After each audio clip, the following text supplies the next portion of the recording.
We're gonna be live on Instagram. We're live now. Hello, hello, Instagram. I don't see anybody yet, but people will be joining us, and we are connecting through Facebook. Give me 1 second, and let me close Facebook. And here we are. Can you see? Can you see and hear me well? Yes, Laura. I can see, yes, I can. Okay, awesome. And good afternoon. Hi, Instagram. Hello, hello. Sashi, good morning or good afternoon or wherever you are in the world. Yes, Sahil. Sahil is joining us. Well, nice to meet you here. You are here for a treat, guys, today. Let me officially start with our show. You are watching, if you're on Facebook on Hummingbird Academy today and you are watching us and you can see my beautiful, amazing, absolutely one and only guest. It's Laura Dukster, Laura Dukster. And if you're on Instagram, you will hear her vibrant voice and you will feel this amazing energy. So without further ado, let's officially start.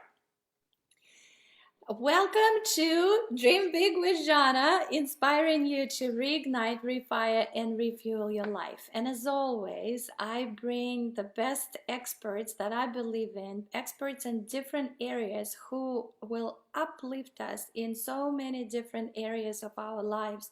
And sometimes when you listen to the interviews, you would start asking yourself questions you never had before, and you will get the answers, or you will start generating those answers for yourself with the help of our amazing guests.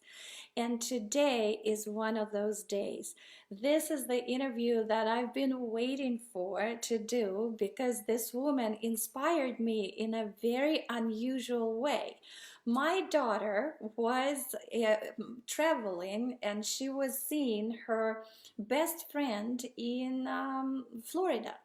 And over there, her best friend said, "Hey, Yael, my daughter's name is Yael, you gotta see this woman. Her mission is very similar to your mom's mission, and she writes children's books." Well, I don't write children's books, but I do have a company, the Kidz Universe, who inspires children through music, and music is my language.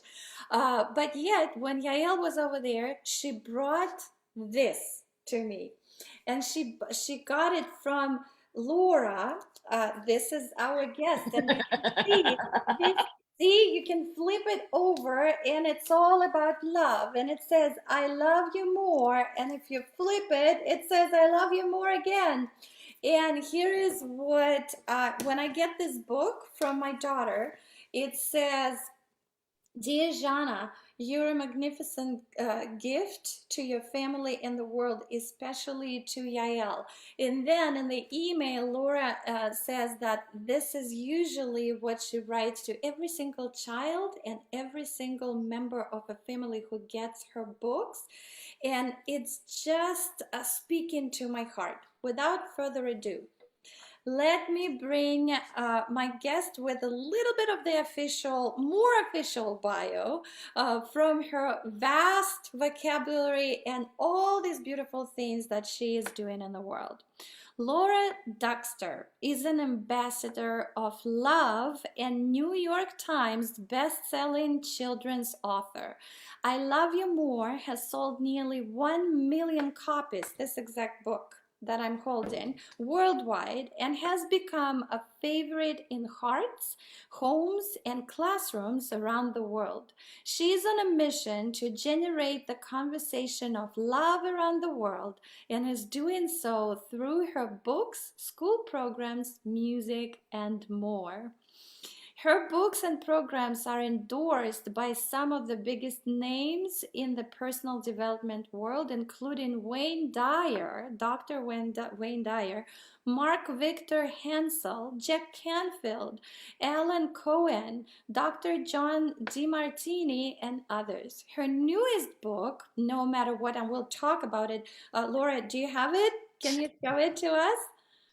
Yay, over there. So guys, on Instagram, if you go, if you'll check it out later.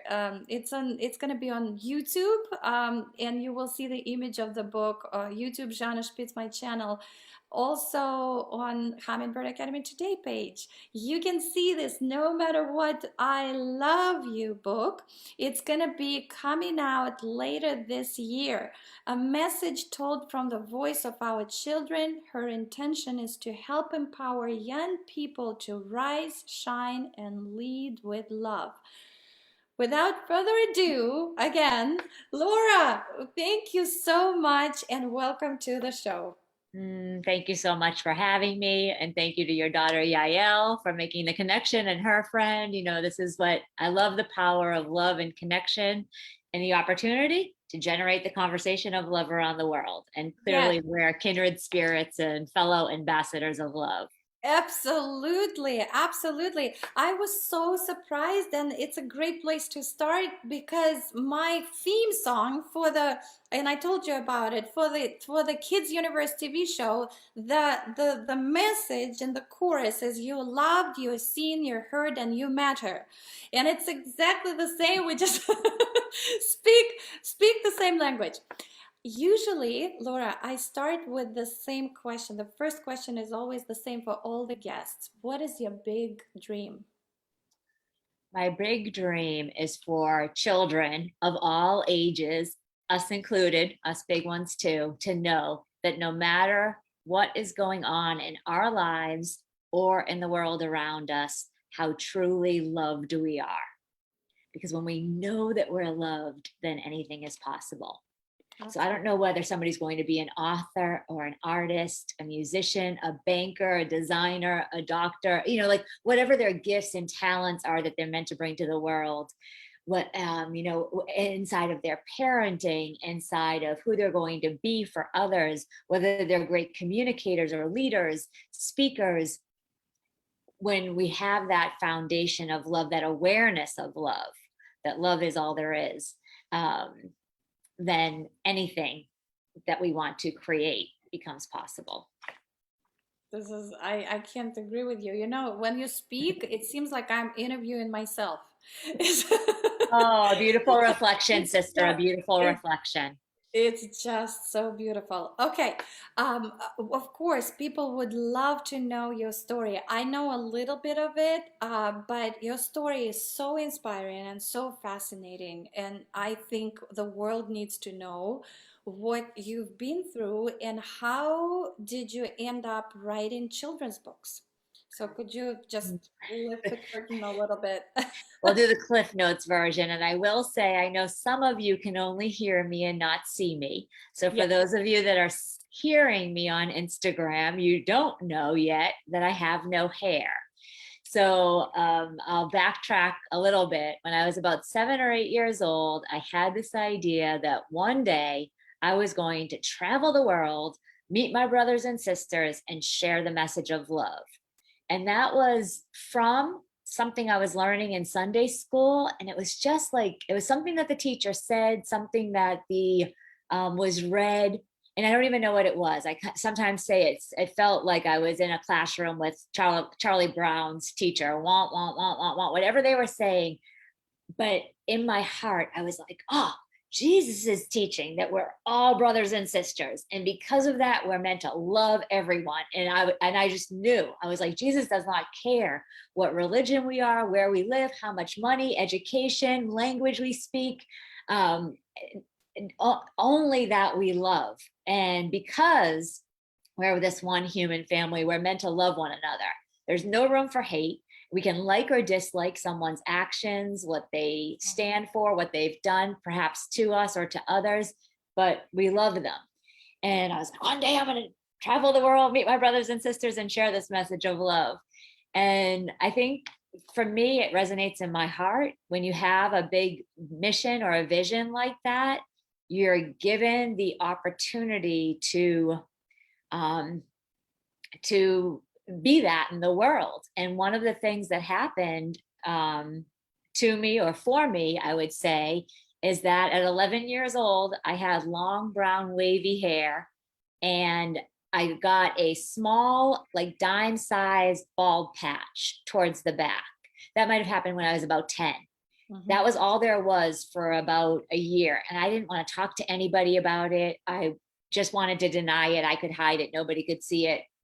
And I grew up in my dad at the time was abusive, pretty bad, raging alcoholic. So there was a very good communication in my family. And I just wanted to, stay quiet. So crazy what I do now, right? I just thought that the best thing for me was to be not to be heard. Mhm. Um, Are you the only over, child? yeah, Are you the only child in the family? no, it was me and my sister, and Mhm. she had her own issues, and then I that are hers to share about, right? So I by the summer that I turned 11, this is my birthday week actually. So that summer, my hair started falling out so badly, just really quickly, that I went back into fifth grade as I'd say a fifth grader or an 11-year-old with a really bad comb over. I just had all these bald spots and I was trying to comb my hair whatever way I could to try to hide it. And there was just no hiding it by October. And I have a condition called alopecia areata. My mom had to bring me to several doctors. Of course, this is before Google, before being able to ask your phone what's happening to my daughter, and before doctors were connected via computer, before they could ask what's happening to this patient. Mhm. So we went to several doctors in order to get a diagnosis. Finally landed at Boston Children's Hospital, where the doctor said, there's really nothing we can do. Get her a wig and nobody needs to know. And my mom knew that was terrible advice. She was a kindergarten teacher and wanted to take me to therapy. And I just was a closed door. I mean, she dragged me and our family kicking and screaming, but we were not open to it. And there's only so much you can do when you're not open. But I got a wig. I didn't look at myself in a mirror for 10 years without a wig on. From the time that I was 11 till the time I was 21, I didn't see my bald head. Wow. And at the time I probably had, patches and things going on. It wasn't until, so I wore wigs for 19 years, trying to be like everybody else. And there was a part You of that time, go ahead. may I jump in? Yeah. So you mean you've never seen yourself in the mirror with the without the wig, but sorry for the question. When you were washing your hair, you could see it, right?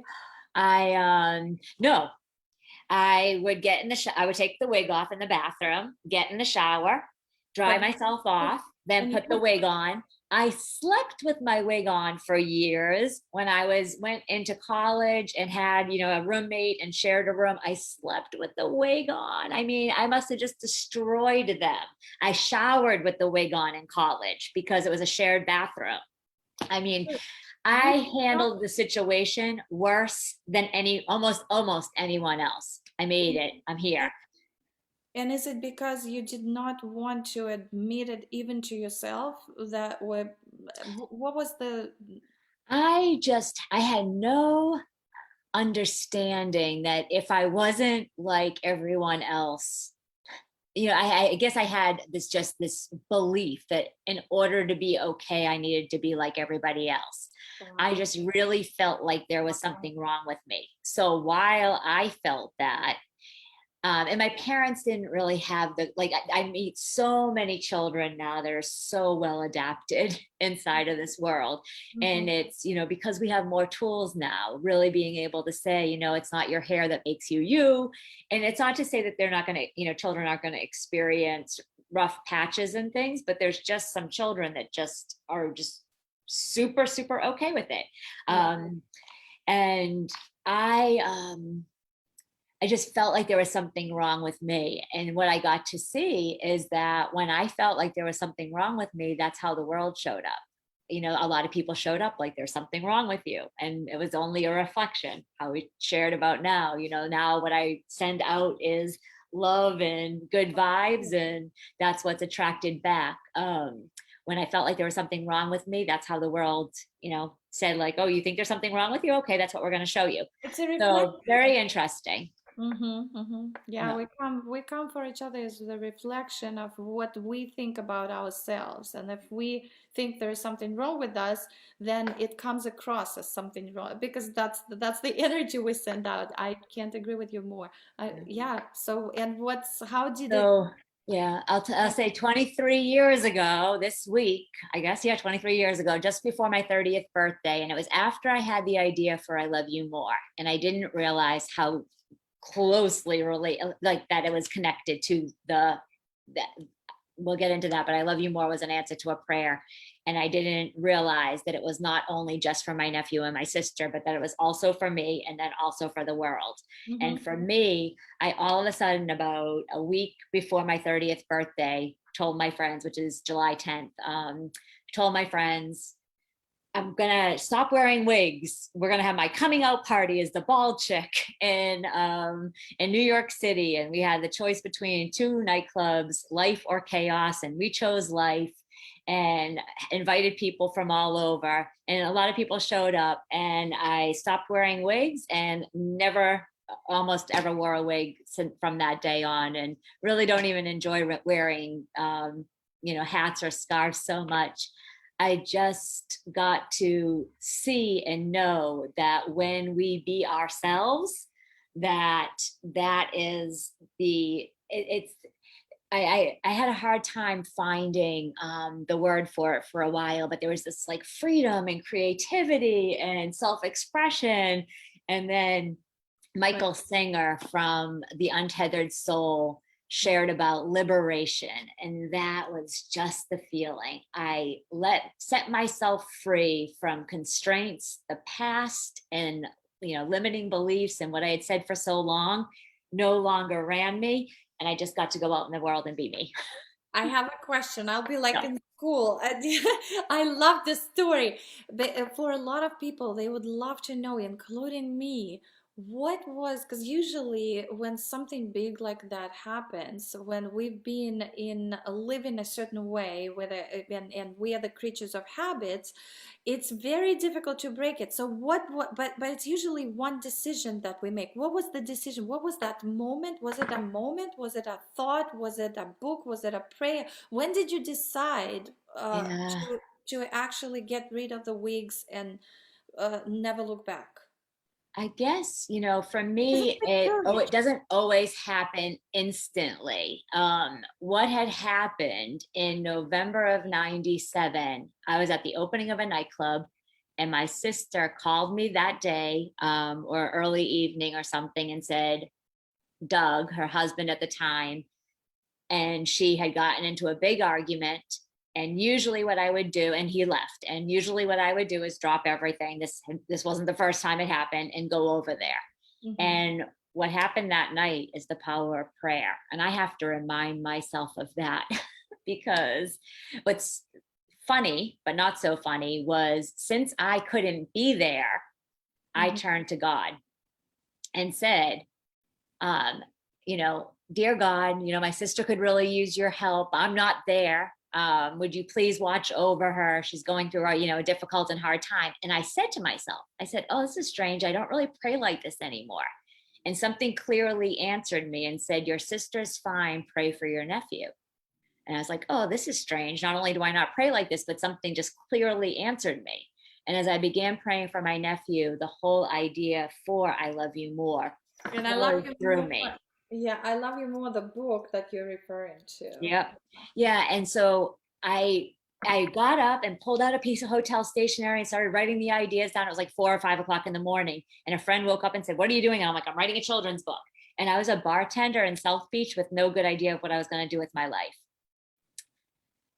What I didn't realize was, 6 months later, 7 months later, I was living in Connecticut, running that nightclub, when all of a sudden I was like, I'm going to stop wearing wigs. And I was talking about the book. Oh, I'm going to write this book. I had this idea for this book. I'm going to write this book, but I hadn't even pulled out the paper to start doing anything with it. Did you Uh, write regularly? Did you write regularly before? no, I was not a writer. It's all, there's so many stories, Zhanna. I got a bad grade, my first bad grade ever in penmanship from Mrs. Erickson, a P- in the second grade. And what I didn't realize until much, much later in life was that I had made that mean that I was a bad writer. And Mhm. even though I did well on essay exams, good on papers, I had this disconnect, this limiting belief, I had like a line of demarcation. I decided I'm not a good writer. Mhm. And it's so amazing. She's still to this day the only teacher who has found I Love You More. And this was like right soon after it came out. She found I Love You More, saw my last name, which is very unique, Laura Duksta, Uh-huh. called me from, I know, it's so Yeah. awesome. Here, I'll show this side, you show that side. Beautiful, beautiful. It goes right Oh, it's so neat. It's 3:33 right now, and I actually have an alarm set. So I turned my phone on mute, but your alarms go through that. So my beautiful music just started playing right when we held up the books and the message. Oh, that's a good Um, sign. yeah, it is. I take everything. I love signs. But so no, I was not going to be a writer. My mother told me, you should be a writer. You're such a great writer. I was like, no, I'm not. But Mrs. Erickson called me and I got to tell her, I made that mean I was a bad writer. And now, here I have this book and now it's sold 1 million copies. So thankfully, sometimes the Yes. universe doesn't listen or doesn't let you, get stopped fully. But did I want to wrap up anything about that was, um, so I didn't realize that prayer that night when I love you more came through. At first, I thought it was so specific for my nephew.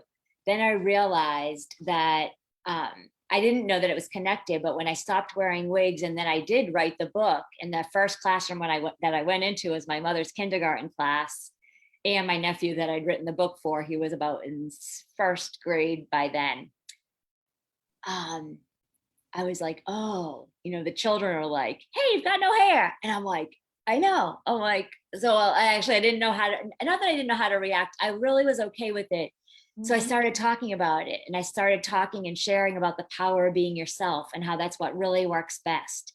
And Mhm. it's such a gift to be able to go in and share. I go into mostly elementary schools, but Mhm. so to go in and share with about 5-year-olds to fifth grade students Mhm. the power of being yourself and how that's what really works best. And I had this obvious challenge that has their attention the whole time.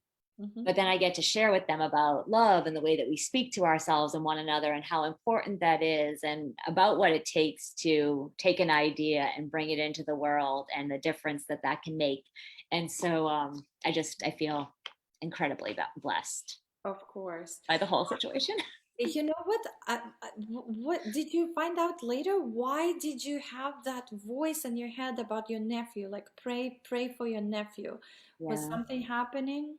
Um, People, often ask and connect to that. So what I feel right at the time he was about 2 years old and my sister was pregnant with her second child and there was all this tension and turmoil and angst in the family, right? And he's this little person with no ability to communicate. And this child comes into the world. And one time it happened, they had a town home and I was over, and Tyler and he was about the same age, were outside on the deck. But my sister and her then husband were upstairs arguing, and the whole neighborhood could hear them.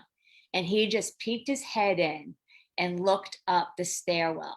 And my heart, like, I mean, I still get tears every time I share it, right? Like, he's like, what's going on? Like, like with no ability to express himself, but it just feels so How old was he at the time? about two, Oh, about two. right? And he So, couldn't, yeah. he didn't speak at all, right? Well, it wasn't that he couldn't speak. He loved Pavarotti and he loved to blah, blah, blah, blah, but he didn't have like a way, like he didn't say like, To what's going on? What's wrong? Mommy and daddy don't fight, like, and he didn't have any ability to stop that at the time anyways. So, it's just, and he's like the only child. And so like, you're in this space and what I realized is that must've been what it felt like when I had been born into the situation that I was born into. Just like my sister, my mom loved me to pieces, and I'm sure my dad did to the best of his ability, and my nana and my grandparents. But and there was this fighting. and arguing going on that must be so, like, it's weird, it's odd, because I would say that, I don't know, does a child feel confused, conflicted, doesn't understand, like they don't know those words yet, but what are they experiencing, right? Just energetically, what they're experiencing can be really challenging. And so I think I wanted him to know that no Mm. matter what was going on in his life, how truly loved he was. Then it was for me, I needed to know that no matter what was going on in my life, how truly loved I am. I'm holding my head for those of you that can't Yeah, see yeah, me. for our Instagram listeners, you guys don't see Laura. She has no hair at all on her head. You will see it later. But she stood. That's the whole story, and the journey started over there with overcoming your own Yeah. difficulties and thinking that you are not enough in one way or another, and then it get the Tyler, your nephew. Now, I'm so glad I asked that question because now I understand more where the root of this "I Love You More" book is actually like where it's coming from and Yep. where you are coming from with that idea. Uh, I guess everybody has a story, but yours is unique, and I love listening to all these revelations. Laura, another question that comes to mind before I forget, at the very beginning, you said that no matter whether there is fighting going on or, your story and sharing about your nephew and the fighting in the family and your own upbringing, and at the beginning you said, but we just need to know that we are loved no matter what. How do we know? Like, what was the switch for you? Is it the religion? Is it the faith? Is it so? How do you know? Because a lot of people get stuck in that place, Yeah. and a lot of people, I specifically have a friend in mind who, for up until now, and she's in her 60s, and she hasn't found the way to forgive her mother Mm. still.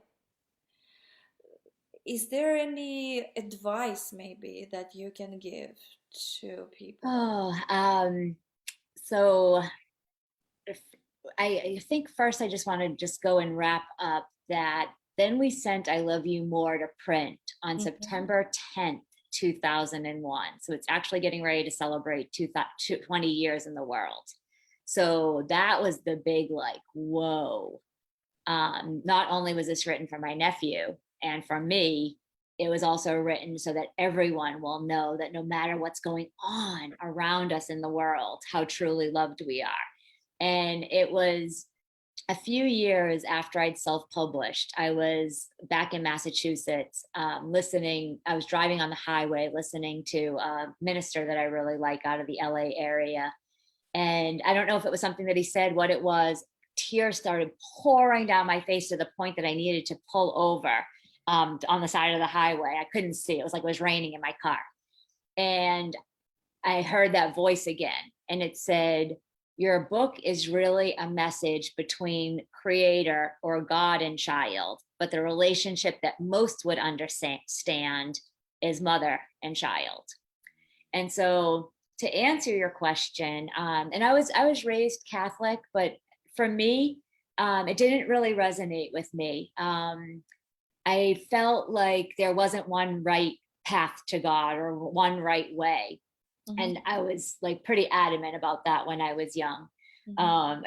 I guess, and still am. I just feel like God, for me, life is this creative energy that is love and loves us so unconditionally beyond anything we could ever know or imagine.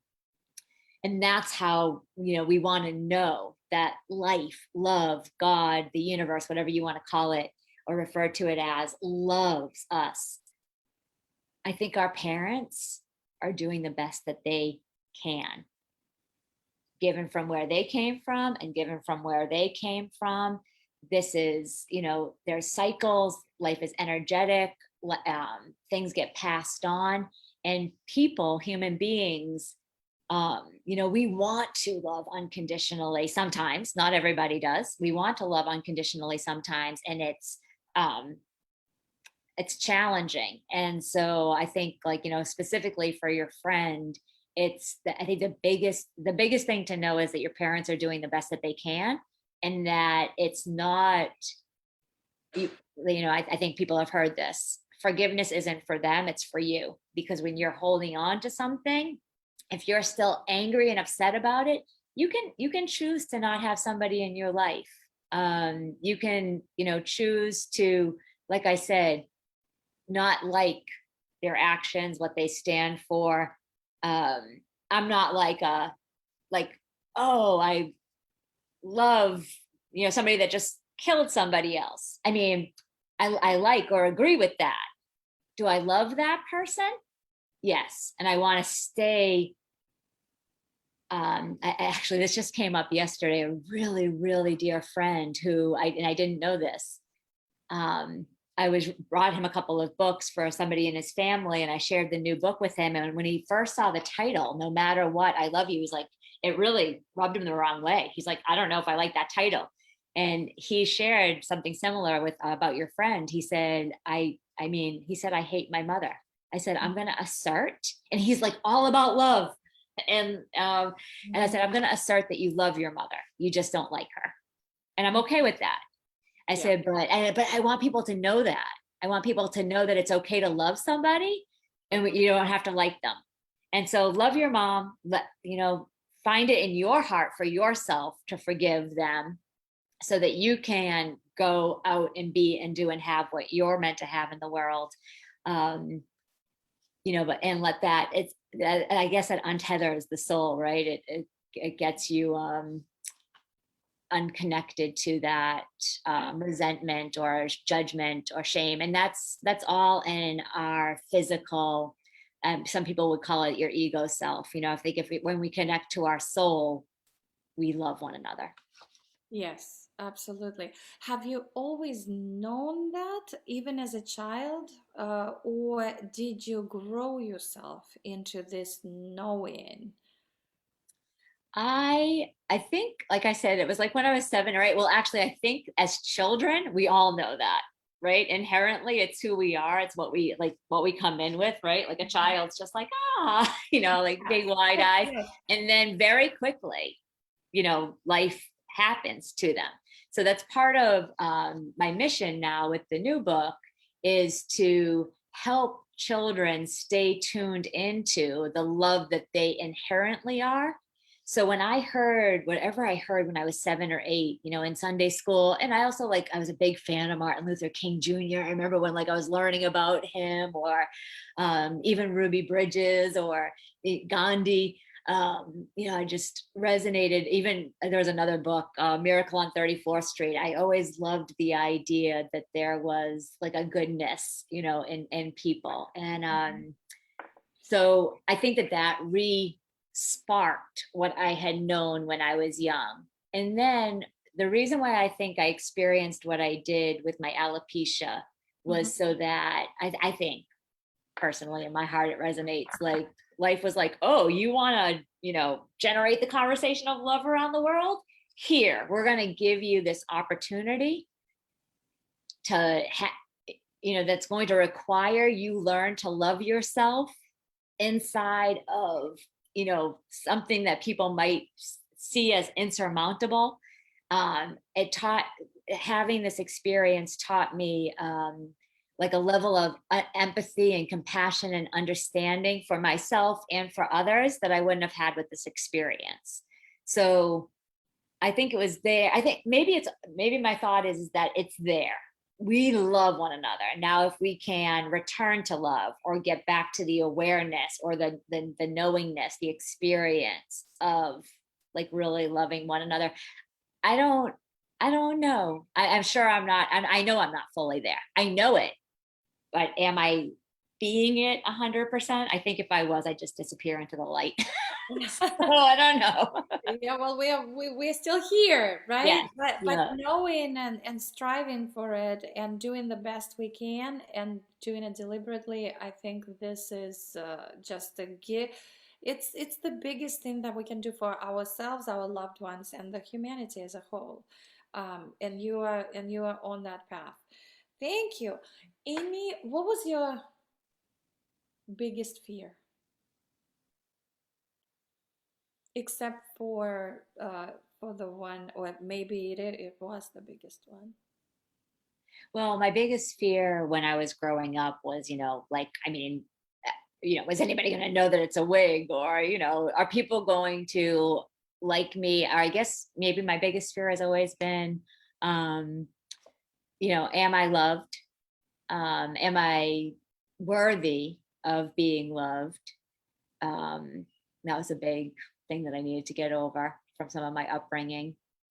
And now, if you wanted to ask me what my biggest fear is now, is that I feel sometimes like I have such a huge mission and message. And am I doing enough? Am I enough? Am I enough to get that out into the world? So, still on where I am doing,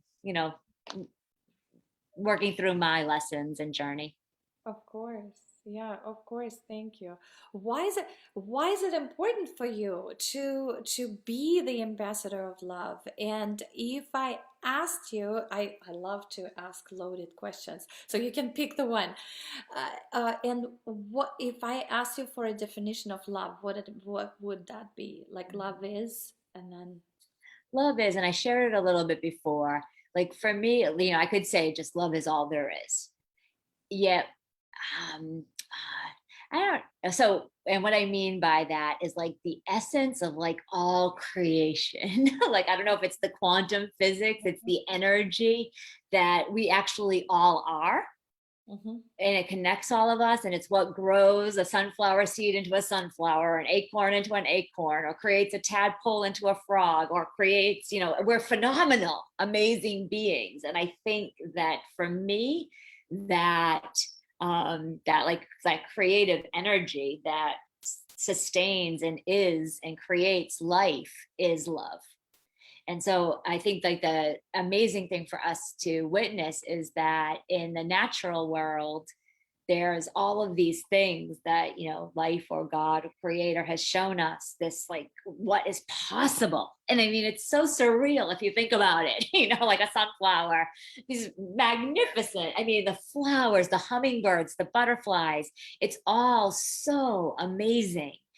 And we as human beings have been gifted the power to create, through our word, through our intention, through through who we are, what it is that we say we want in the world. And I mean, it's amazing. And sometimes it's a little challenging because an acorn doesn't have any choice about what it's going to be. It's going to be a tree.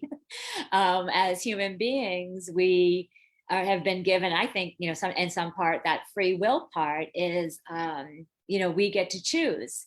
And that's like a whole nother long conversation, because I think you can tune into the I will, or guides, what you're here for, what your purpose is. But we have the power to create, through. Absolutely. It's a whole other, I feel like we can we can talk for hours and hours, and there are so many topics to dive into. And I think there's gonna be a round two.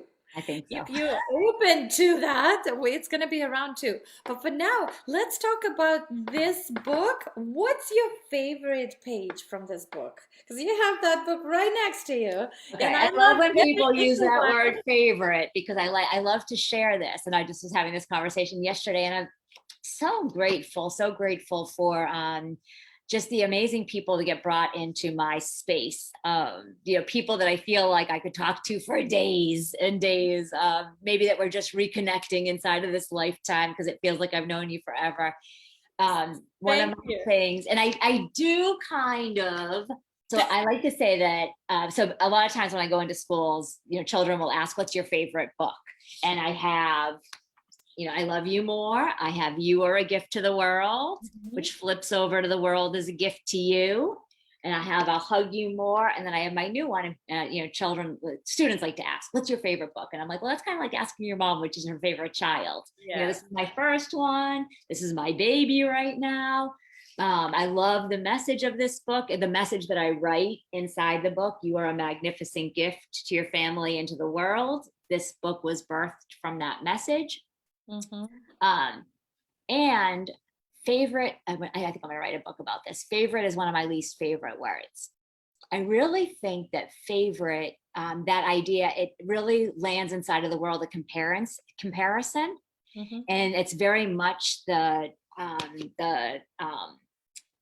context that our world dwells in of there's something that's better than something else.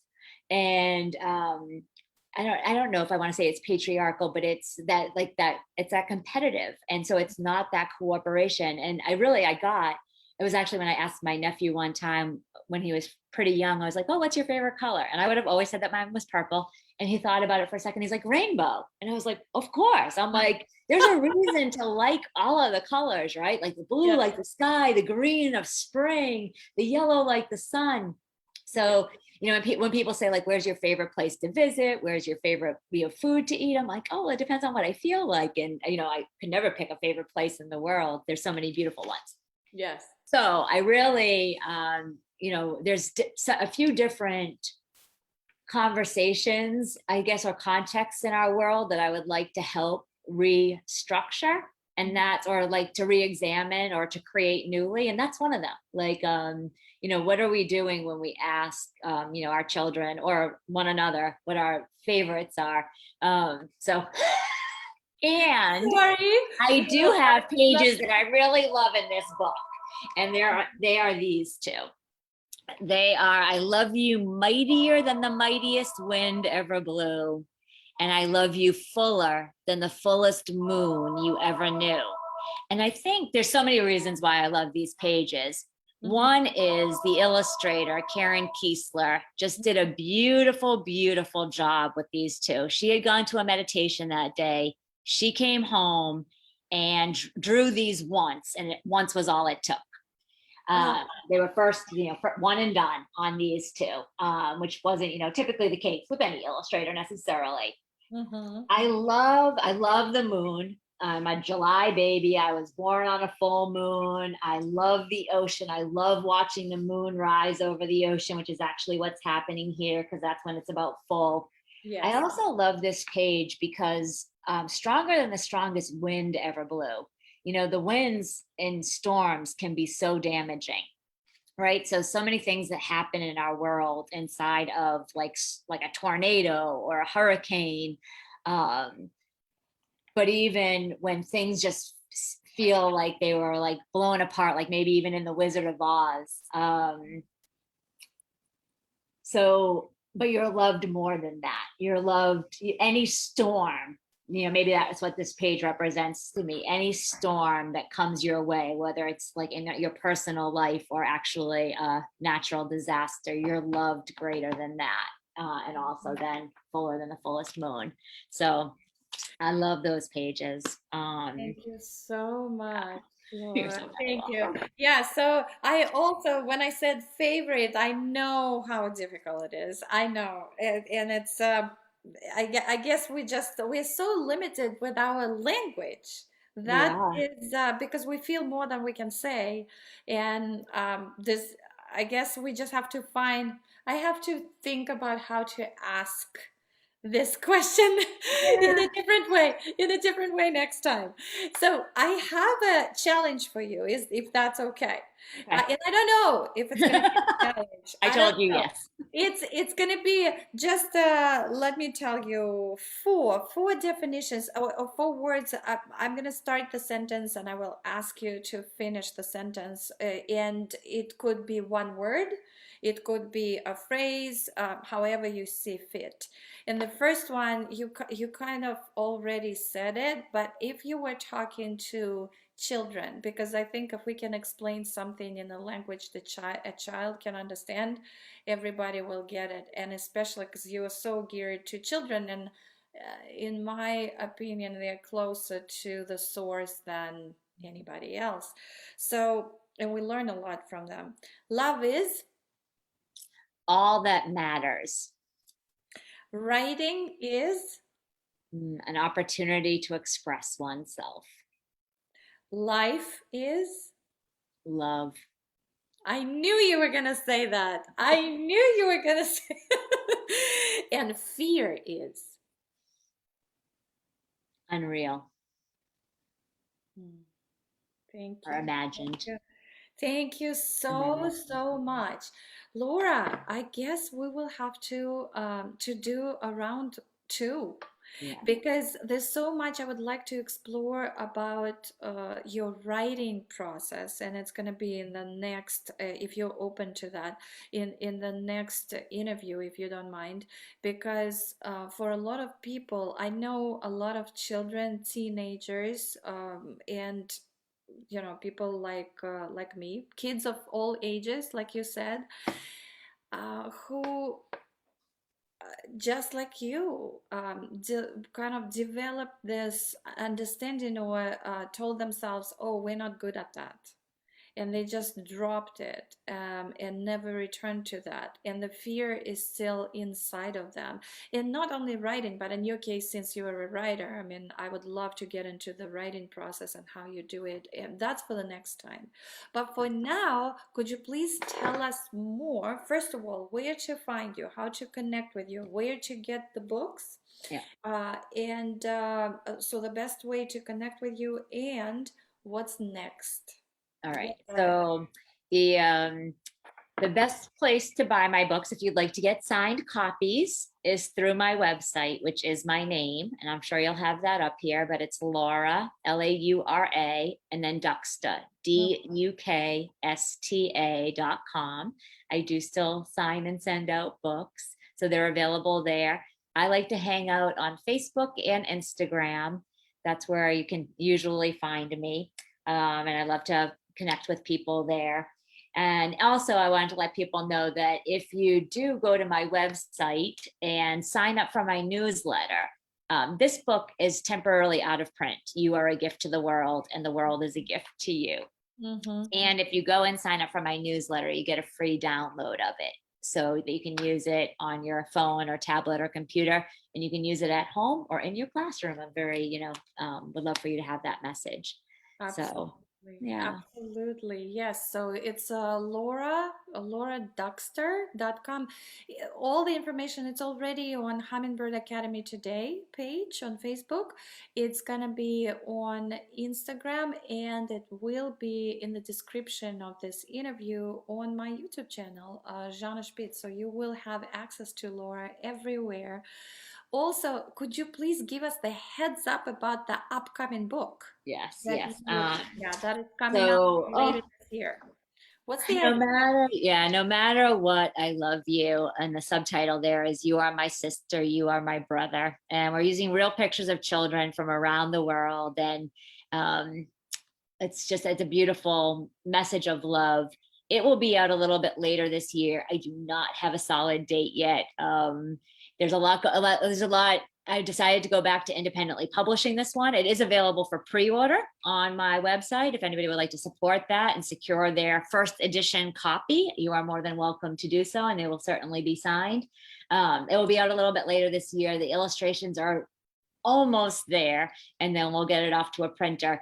The printing world is experiencing some slowdowns right now because of everything that we're dealing with in the world. So they're not able to, I don't have an exact date yet, but Mhm. I will let everybody know as soon as, and that's another reason to go ahead and sign up for my newsletter, because we will certainly keep you informed of that. Posted. Yeah, quickly keep it posted. Any words of wisdom? Like if you had, I love to ask the question, and I stole it from Tim Ferriss. He usually asks his guests, if you are looking at the billboard and the billboard is not a big place, right? So you can only, and it's not a commercial advertisement. It's something, it's the truth that you would like to share with the world, and it could be a word, phrase, or just a sentence of wisdom from Laura Duksta to the world. What would that be? They don't let me on Twitter because I'm 3 paragraphs, not 140 characters. But I think I would say you are loved, you are a star.